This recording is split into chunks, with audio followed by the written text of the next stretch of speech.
Hey there, Margie Bryce here, bringing you the Krabby Pastor podcast.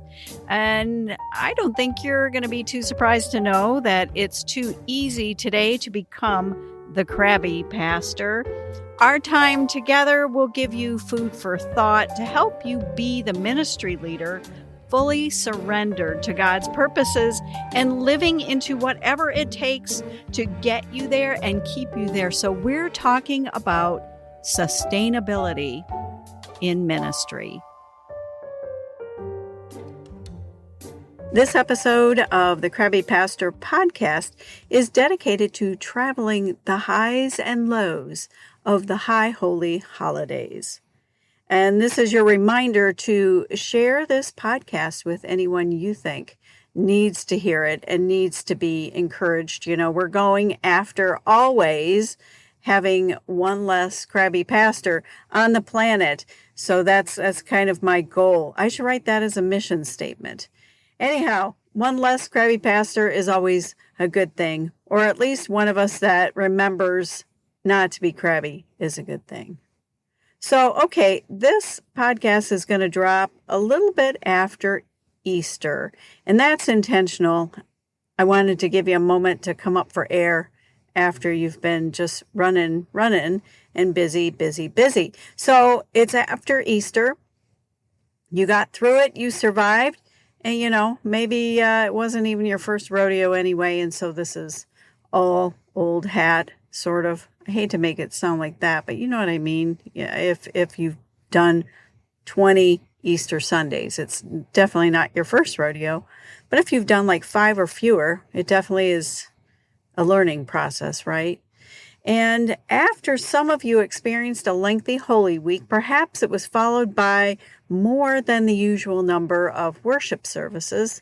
Or maybe you just had the same number of worship times, you know, you just were expecting more than the usual number of attenders.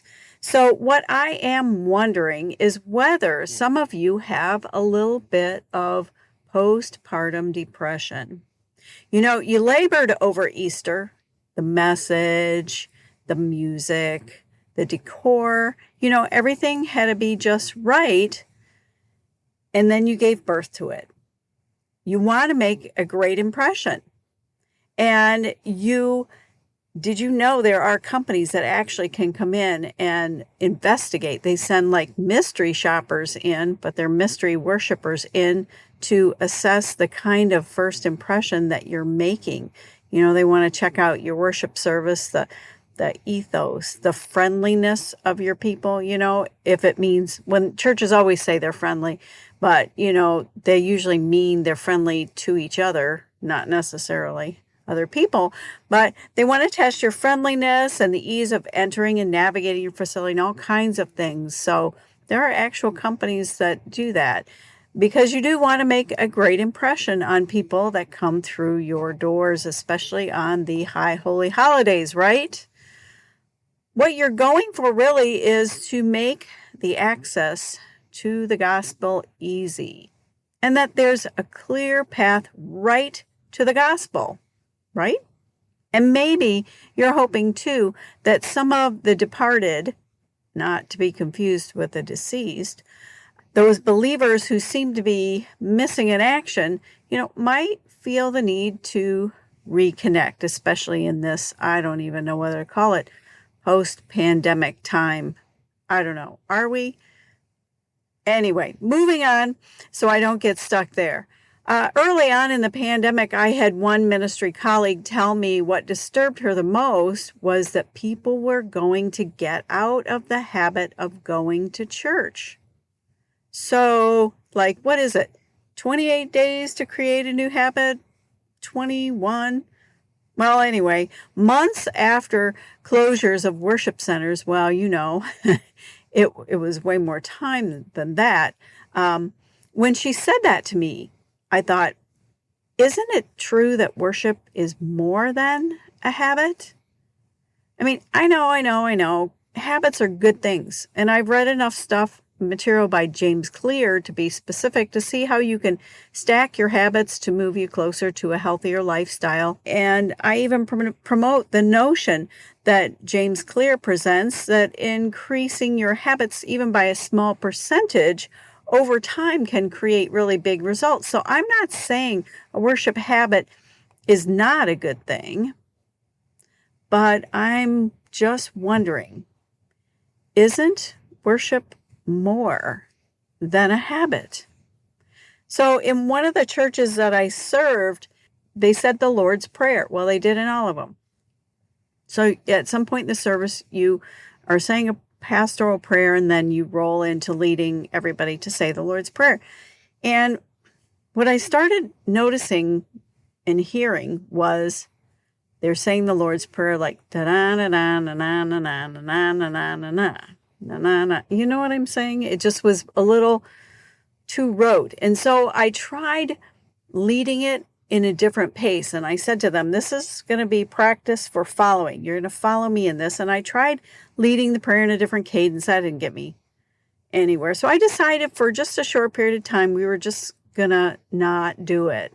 And okay, so you're probably going, ooh, for those of you that have that part of, cemented into your worship, you're probably cringing right now. But anyway, that's what I did. I wanted to sort of see what would happen if I did that. Well, what happened was a little old lady in the back, after a few weeks of not saying it, right in the spot where it most typically was, I heard this screech from the back go, say the Lord's Prayer. And if I heard it up front, everybody else heard it. And what I did as a ministry leader is took another leader with me, and we visited her, and she served us tea, and it was lovely. And at one point she stopped and put her hand on her hip and said, so I hear you have a problem with the Lord's Prayer. And I said, well, no, not at all. It's like a nuclear prayer. If you really go in and study and dissect it, it's huge. No, but what I have trouble with is when people holler out in worship like that. And she said, oh, nobody could hear me. And her attendant person, because she had somebody that brought her to church, shook her head like, oh, yes, we all heard you, So, okay, so isn't worship more than a habit?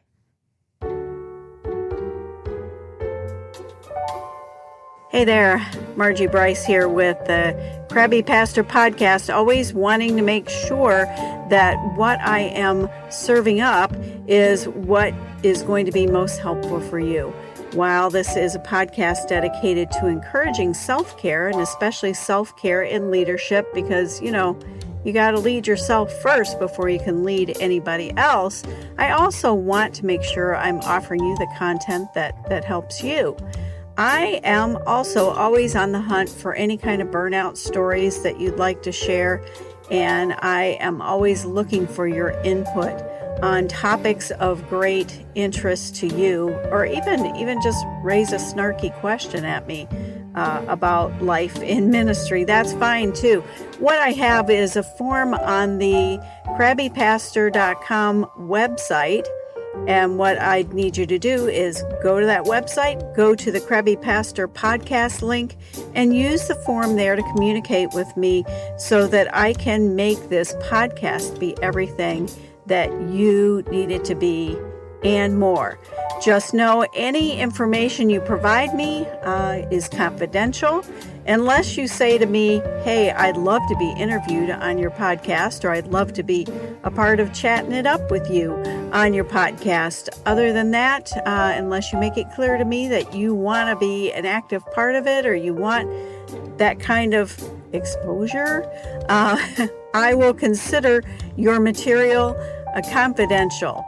So go to crabbypastor.com, go to the Crabby Pastor podcast link there and fill out the form and talk to me, please, so I can make this be for you everything that you need for it to be successful and to feel fulfilled in your ministry. So any habit, like brushing your teeth and flossing, can easily become a mindless routine. And that's part of what has me wondering, shouldn't faith be more than mindless routine? Shouldn't it be vibrant and alive as opposed to a mindless routine? I mean, I know, like the lady I just mentioned, that for some saying the words brings great comfort. So I'm not wanting to poke the bear that way, but I'm asking whether mindless routine is what we as ministry leaders are hoping for our people. Or is mindless routine okay with the hope that someday, somehow, some way, one day that mindless routine is going to spontaneously combust into flames? I don't know. I'm just asking these questions because I think they're good questions to ask. So now we are post-pandemic, or so we think, sort of, maybe, hopefully. And this was our first Easter back in the saddle, so to speak. So yeah, we want to make a great impression and help people easily connect to the gospel. And probably the number of attenders was higher than it's been in a while, I'm guessing. And probably that was exhilarating in light of what we've experienced over the last 2 years. But here's what I want to say to all of us. And I'm sure some of you already know this, but it ain't about the nickels and noses, even though you are made to count those every single week. And in some cases, you're made to report those nickels and noses numbers. And I seriously need to mention to you here that you are not responsible for the nickels and noses. That goes for when the number of nickels and noses are low, or even when they go high. So as a ministry leader, it is easy to feel some sense of responsibility for the number of nickels and noses when the numbers shoot up and stay up. Even if it's just for one Sunday, like Easter, we had great music. The message was prayerfully crafted over weeks. Our hospitality team is top-notch, but not overbearing, like they're going after fresh meat. And for those in the larger venues, those who in the past have successfully, done church to the point where everyone clamors to replicate what they have done, and here's my tacky comment to that, stop following their formulas and get back to following Jesus where you are at and with the people God has given you, because what works for them probably isn't going to work for you and work out the same way for you. So, ministry leaders can easily get trapped into yearning for more people, more nickels, more noses, and that can be lust. More and more and more is lust. Or is it lust when you want more people to know Jesus? I'm just stirring our gray matter here, stirring our brains. Or are we secretly yearning for our churches to be like those really big churches?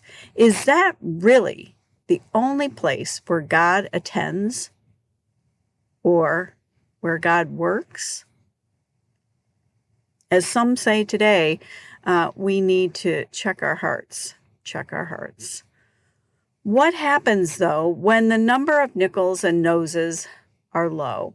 Or maybe like lower than Easter Sunday, which is probably where we're at now. And that brings me back to the postpartum depression that plagues many pastors and ministry leaders after Easter and even after Christmas.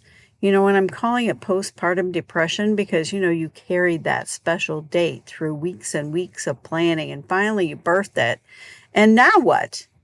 Maybe the results are not what you expected.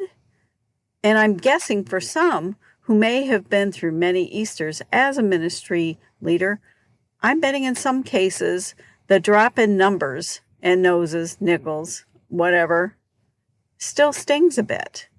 Even though it's coming, the high holy holidays, bring them all in, and after that, whoosh, it still can sting a bit.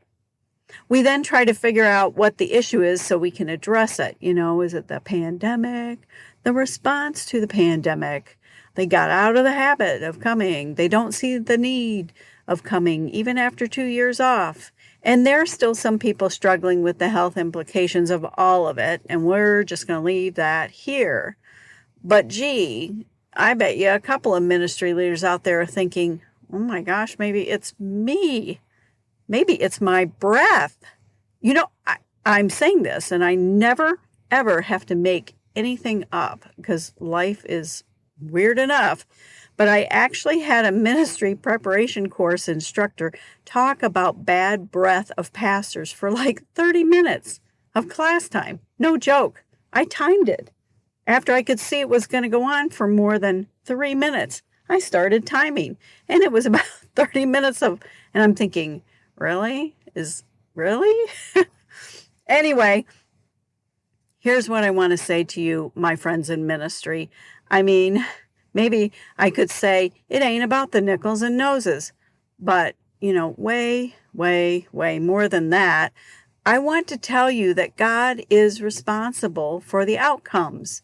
And maybe you probably already know that, but maybe you need to be reminded. Church is a lot about reminders, isn't it? God is responsible for the outcome, not you. Sure, we're faithful and obedient to offer God our best, and we always want to do that. But at the end of the day, God is responsible for the outcome.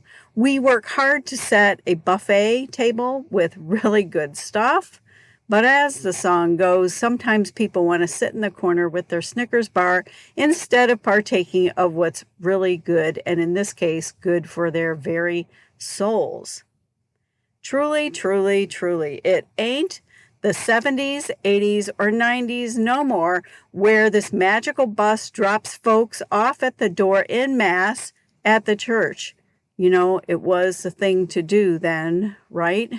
Today, church attendance needs to be seen as a divine encounter or a divine appointment. Seriously, when God sends somebody to your door, it is a big deal today, and we need to have that perspective. I used to tell my congregants this. Oh, so you think you got your own self up to get here, right? Because you're a good person, right? Well, the fact of the matter is that God allowed you to breathe another day and wake up another day, and God knocked on your heart about gathering in community with brothers and sisters in Christ, and you responded yes. And that really is how the transaction goes. And that is my friendly reminder to you, my ministry colleagues. Hey, thanks for listening. It is my deep desire and passion to champion issues of sustainability in ministry and for your life. So I'm here to help. I stepped back from pastoral ministry, and I feel called to help ministry leaders create and cultivate sustainability in their lives so that they can go the distance with God and whatever plans that God has for you. I would love to help. I would consider it an honor. And in all things, make sure you connect to these sustainability practices, so that you don't become the crabby pastor.